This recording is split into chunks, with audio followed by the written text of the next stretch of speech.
It is better for you to leave first and to set up a soft landing for your other immediate friends and family. I'm just gonna say it because nobody else is saying it, even though we're all thinking it. The American dream is to leave America. Nearly 9 million Americans have left the country. And if there were a new state called Expatland, it would probably be more populous than Vermont, Wyoming, and Alaska combined. After all, what made citizens of the world's richest nation, once hailed as the land of the American dream, choose to leave their own homeland? Let's look at the small details in life. A supermarket bill for almost $300 for just 1 week of groceries. A retired couple has to count every penny to pay for health insurance that costs as much as their rent. A family in Chicago is teaching their children how to duck when they hear gunshots, instead of how to cross the street. This is no one else's business. This is our story. And if nearly 9 million Americans have left, perhaps it's time to ask again. Is staying in America still the right choice? And are we the next ones to pack our bags? Let's start exploring. Going to the supermarket is so expensive now. Before, I used to fill the trunk with groceries, but now there's only enough room to put them on the passenger seat. I just saw 2 bottles of juice for $9. The price is ridiculous. It's no longer a secret. Many Americans are complaining about rising food prices. And it's not just a subjective feeling anymore. According to the latest Consumer Price Index, CPI, the cost of shopping at supermarkets has continued to rise to nearly 330 points.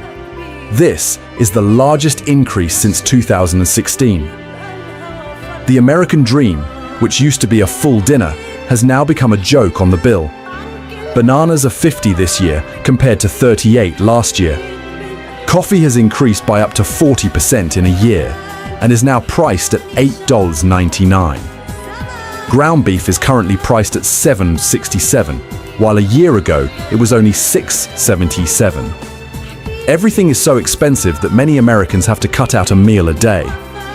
It's no coincidence that 52% of Americans believe living abroad would be cheaper and of higher quality. They don't talk in theory. They looked at the wallet. They compare. In Mexico or Costa Rica, a family can live comfortably on 50–60% of the cost compared to the US. For some ones a month, you can rent a bright apartment and eat at restaurants a few times a week. In the US, that same amount of money would barely cover your health insurance. A woman shared, "Every time I go to the supermarket, it costs at least $300, and my energy bill has increased by 70%. I earn more money than before, but I have less left at the end of the month because all my expenses have increased." In Tampa, to live comfortably, you need to earn $111,000 a year, which is unimaginable for most of my friends. Many people, after trying, finally decided decisively, we're leaving. For family life, for the children, for safety and happiness. They prepared their immigration documents, researched thoroughly, and compared the cost of staying versus starting over elsewhere. A musician said, "I used to play music 4 to 5 times a week, which was enough to live on and save. Now the income is higher, but it's still not enough to cover expenses. Inflation, housing prices, utilities, food, everything is suffocating. I don't see a future here anymore." What I find most paradoxical is that America always prides itself on being the world's #1 economy, yet ordinary workers feel like they're losing right on their home turf. When medical bills are higher than rent, when beef becomes a luxury, people start to look beyond borders. In the US, retirement in 2025 no longer means retiring, but seems to mean retiring from steak to oatmeal. A lifetime upgrade for a lifetime of dedication. In your opinion, is this just a temporary blip, or a sign that the American dream is cracking from within the kitchen? What do you think? With the money you have now, would you choose a simple dinner in the US or a full seafood meal in Mexico? And remember, the cost is just the surface. There's another nightmare that makes many Americans want to leave. even before they reach retirement age.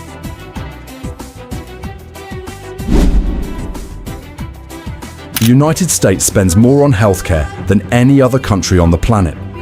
Over $2,500 per person per year, double the OECD average. At first glance, this sounds like a health paradise. But the irony is this: Americans are the people who are most afraid of going to the doctor. From 2000 to 2019, global healthcare spending reached $8.5 trillion, equivalent to nearly 10% of the world's GDP. But in the US alone, that number is even more staggering. 20% of GDP, meaning for every dollar spent, 20 cents goes to healthcare. Americans pay twice as much as people in other wealthy countries.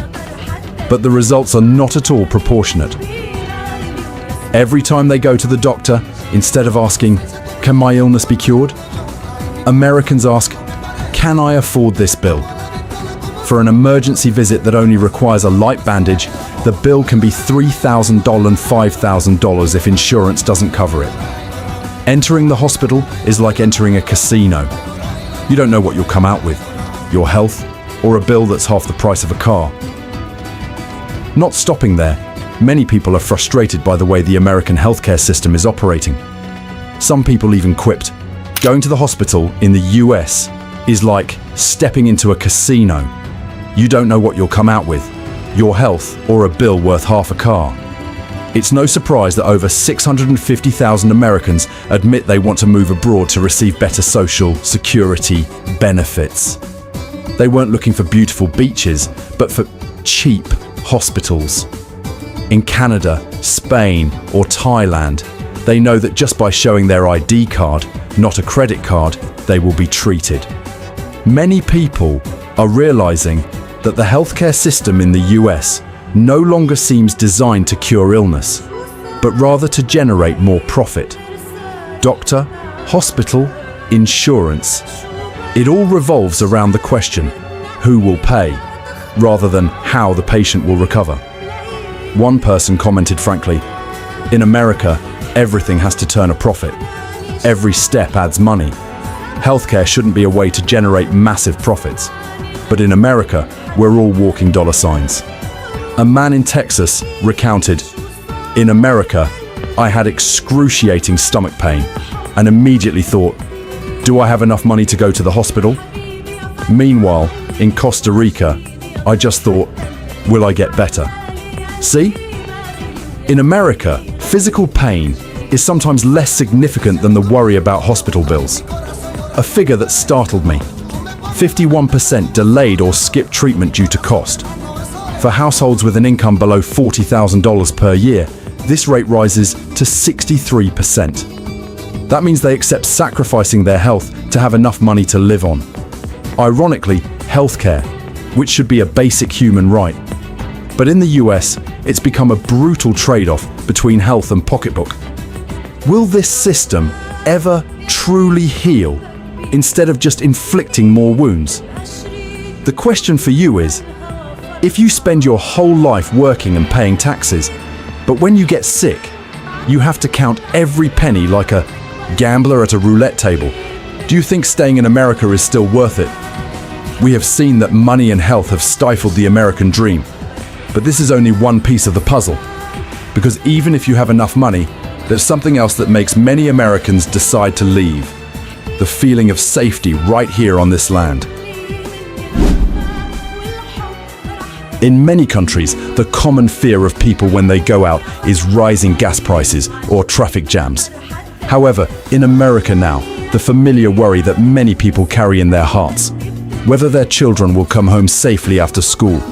According to the 2024 Global Peace Index, North America is the region with the sharpest decline in safety levels. And we all know the reason. There are more guns and bullets than people. Violent crime, social conflict. All of this sometimes makes the land of the free seem more like the land of the fearful. And perhaps the cold numbers don't tell the whole story. But imagine, you're in Chicago or Houston, and every morning you tell your child that if they hear gunshots, they should duck under the table, instead of remembering to look for red lights when crossing the street.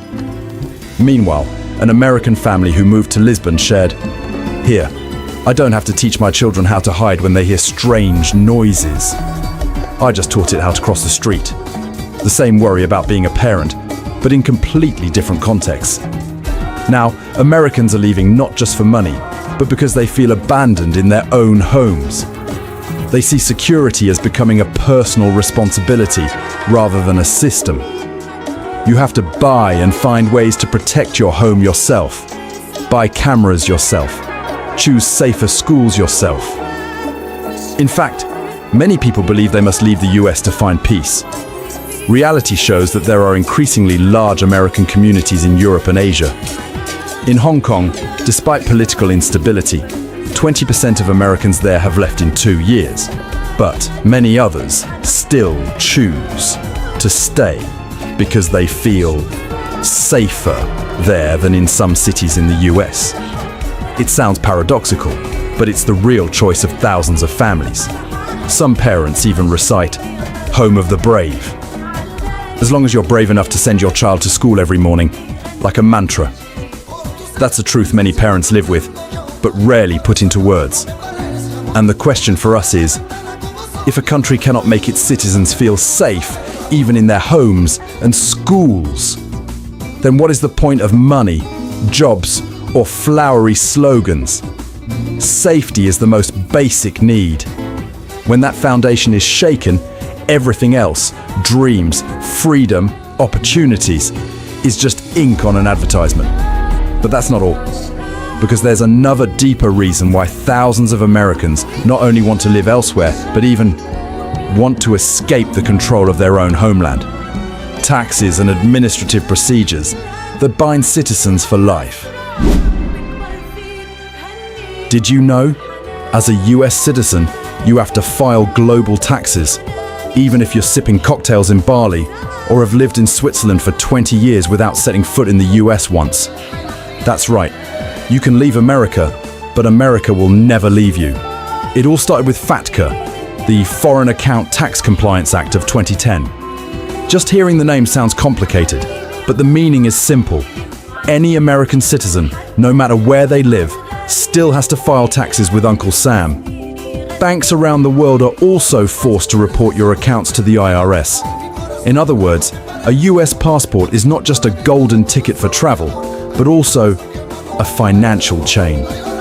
What are the consequences? Each year, approximately 5,000 people officially renounce their US citizenship. In 2020 alone, this figure nearly reached 6,000, a record. This is called the expatriation list, a public table in the Federal Register where the names of those who dare to say goodbye to America are printed bluntly like a manifesto. The story sounds far away, but in reality, it's very close. A technology engineer in Switzerland once said he had to hire a private tax lawyer at a cost of $10,000 per year just to handle IRS paperwork, even though all of his income was earned outside the US. Finally, he sighed, "I love America, but I can't love the IRS," a saying that is both humorous and heartbreaking. The truth is, Americans don't hate paying taxes. They hate the feeling of being treated like lifelong suspects. They feel they have to prove their innocence to the government every year, that those bank accounts, salaries, and savings are not fraudulent activities. When you live abroad but are still so bound, the feeling is, "I've left. Why are they still clinging to me?" Ironically, in the US, Uncle Sam not only wants you to work yourself to death, but also wants you to file taxes, even if you die in another country. For many, a US passport is increasingly like a crown of thorns, glamorous to display, but heavy to wear. So, more and more people are choosing the extreme but liberating path, renouncing their citizenship. It's not because they hate America, but because they want to live like normal human beings, not as IRS mobile taxable assets. If you work your whole life, you have to pay taxes, of course. But even after you leave, you still have to work hard on endless paperwork and obligations. Do you feel truly free? But this isn't the final reason. Because alongside the tax burden, a new trend is exploding. And it's making the dream of leaving easier than ever. Remote work and digital nomad visas. You can sit in a Lisbon seaside cafe, listen to the waves crashing, sip espresso, but your bank account will still be dinging with your salary from a company in New York. That's no longer a pipe dream. It's becoming the choice of millions of Americans. According to the 2025 NBER study, 25% of paid workdays in the US are still remote. This number is no longer booming like during the pandemic, but it has stabilized as a new standard of living. This means that for every 4 days of work, 1 day, Americans work outside the office. And with the internet, that day could be in Texas or in Thailand. This aligns with a global trend. Over 40 countries have opened digital nomad visas, special permits that allow workers to live in their country but work for a company elsewhere. Here's another piece of data. 17% of Americans say they want to go abroad in the next 5 years. Put all the pieces together and you'll see an irreversible trend. Migration is no longer just for the wealthy or retirees, but for ordinary office workers as well. Americans have realized they don't need to leave their jobs to leave America. Previously, migration meant sacrificing one's career. Now, with just a laptop and Wi-Fi, you can work abroad even while sitting on your sofa in Mexico. While coding, you can save half the cost of health insurance. A 50-year-old programmer in Florida did just that. Moved to Oaxaca, Mexico. The rent here is only half the cost of my old health insurance. So, who would be crazy if they didn't do that? The American dream is no longer on Main Street. It drifted to Da Nang, Barcelona, and Oaxaca. Americans find the American dream when they leave America. And this also explains why nearly 9 million Americans left. It's not just an escape from costs, healthcare, or safety. It's also an upgrade, leveraging technology and globalization to live better with the same work. Here's a question for you. If you could live in a safer, more affordable country while still earning your regular US salary, would you choose to stay or go? But this isn't the final stop, because there's an even more extreme option, when just leaving isn't enough. Many Americans have chosen to completely renounce their American citizenship. Imagine you're willing to stand in line, not to apply for a visa, not to gain new citizenship, but to renounce the citizenship of the country you were born in. Sounds like a nightmare. And yet, thousands of Americans did just that. According to a list published in the Federal Register, nearly 4,800 people officially renounced their US citizenship in 2024 alone.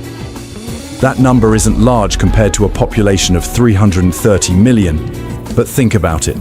These are people who signed a paper telling the government directly, "I'd rather lose my American passport than keep it." Why did it come to that? It's not because they don't love America anymore. On the contrary, most of them are people who were once attached and proud. But it's the invisible things, burdensome taxes, complicated banking procedures, complex paperwork, that turn a US passport from a golden ticket into a straitjacket. No matter where they went or what they did, they were treated as suspects who had to explain themselves. Many international banks are outright refusing to open accounts for US citizens, fearing trouble with the IRS. A Singaporean businessman once said, "I renounce my American citizenship, not because I hate America, but because America doesn't give me the freedom to work like a normal person." That's the hidden insight. Americans don't leave because they lack patriotism. They leave because they feel trapped even when living on the other side of the world. America considers itself a symbol of freedom. But in the eyes of many citizens abroad, true freedom only begins when they return their American passports. In other words, for them, the American dream only returns when they are officially no longer American. Doesn't that sound bitter? A nation once admired by the world for its opportunities is now witnessing its own citizens seeking their final escape by abandoning their identities. And here's the big question for all of us. When the loyal, the successful, those who have the means to choose, also decide to leave, who will keep the American dream alive? The American dream. In the past, it was the suburban home, the car in the driveway, a full dinner, and a sense of peace. But today, for millions of Americans, that dream is shrinking into an empty grocery bill, a bottle of medicine that costs as much as rent, and fear that echoes right outside the schoolhouse door. Nearly 9 million American citizens have left. They're not just looking for cheaper costs or more comfortable healthcare. They are seeking what should have been readily available in their own homeland: safety, respect, and an opportunity for a decent life. Is this just a temporary wave of migration or a sign that America is losing its very soul? What do you think? If you had the opportunity, would you stay, or would you seek a different life beyond the borders? Please leave a comment below. I'd love to hear your stories and perspectives. If you find this video helpful, don't forget to like, subscribe to the channel, and turn on notifications so you don't miss deeper analyses of American economics, politics, and society. The content in this video is based on public sources, surveys, and statistics. This is not financial, legal, or medical advice. The purpose of the video is to analyze and discuss, aiming to broaden perspective.